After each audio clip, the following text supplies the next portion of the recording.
to an all-new Eye of the Tiger. I'm Joseph Bianchini. We have breaking news this morning. Earlier this week, Eye of the Tiger spoke with Superintendent Jess Borhan about graduation plans for this year's seniors. Here in the district, all the sites are working with their own communities to talk about an on-site graduation event. We hope that we get notification from the county any day now, hopefully in the next week or so, that we can have an in-person graduation in our stadiums. We're using last year's Air Force Academy model as a starting point in terms of having graduates on the field, spaced apart with families in the stands, but with a restricted number of tickets. I think it's 4 right now. And so we're looking forward to that. And Borhan went on to say that if graduation cannot happen in person, seniors will see a graduation similar to last year's graduation. Going to have a graduation event at the end of this year on the typical days that we would have graduation. I think it's May 27th and May 28th. So looking forward to that. In other news, because of the COVID protocols that have forced people on RHS campus to quarantine or allow them to just stay home, class sizes vary from day to day. We go to Chris Gibson with more. Roseville High School school year has looked very different this year, with the first term zooming in and now being back in person. But with COVID-19, some challenges are faced. Class sizes are fluctuating. One day, a class will have a lot of kids, while the other day, the same class could have no students at all. Junior Rocky Moffitt explains that the reason he decided to stay home was not just because he felt like it, but rather he wanted to be safe so he could participate in his after-school sports. I decided to stay home rather than go to school because 4 players on our team got exposed a couple weeks ago.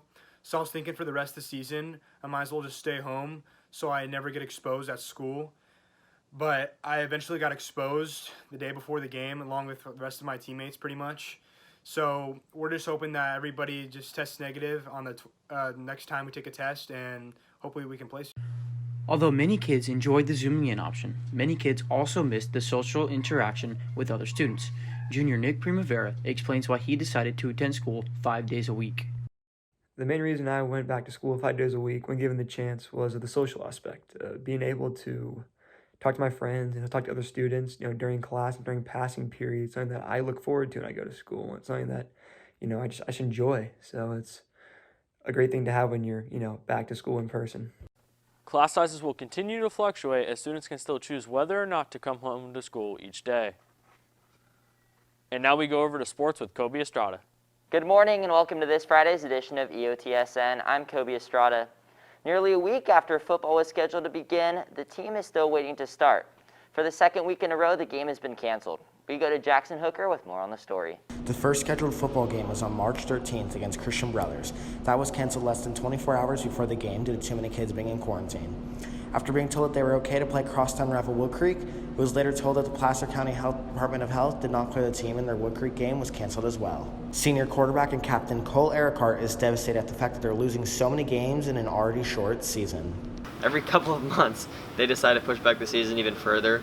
And so it was definitely frustrating before, but to be so close, being a day away, to playing in a football game after waiting so long was completely heartbreaking and just a frustrating situation to see almost every other high school playing. As Ericart is a senior, the feeling hit harder knowing that this might be the last time a lot of these people play football ever again.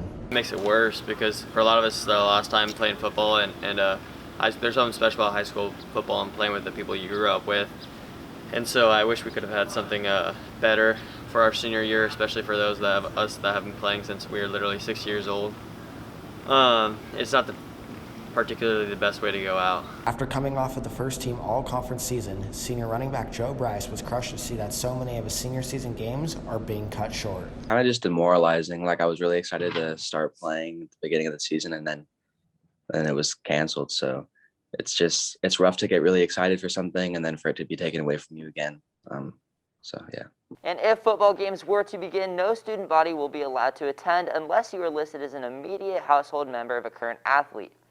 And in other sports news, softball started their season earlier this week with an exhibition game against Pleasant Grove. It feels really nice. It's been a while since last year since our season got cut, but I'm really excited to start the season. We definitely want to win league. Last year we had a really good shot and then it got cut short, so we're all looking to get a banner this year, and yeah. And that's on your home for Roseville High School sports, top plays, breakdowns, and more. I, the Tiger Sports Network, EOTSN. And now we go over to entertainment. Student government announced this year's Casaba Court King and Queen earlier this morning. Yeah, it was a really cool experience with everything, including everything that went on with COVID. And so just to be able to do this and go through this experience, more so being on the court and instead of winning, was a really cool duration of experience. Yeah, I agree. I think also being with Cole was cool too. Yeah, it was a really good experience. And that's it for us today on Eye of the Tiger. Remember, we're always on at eyeofthetigernews.com. See you next time.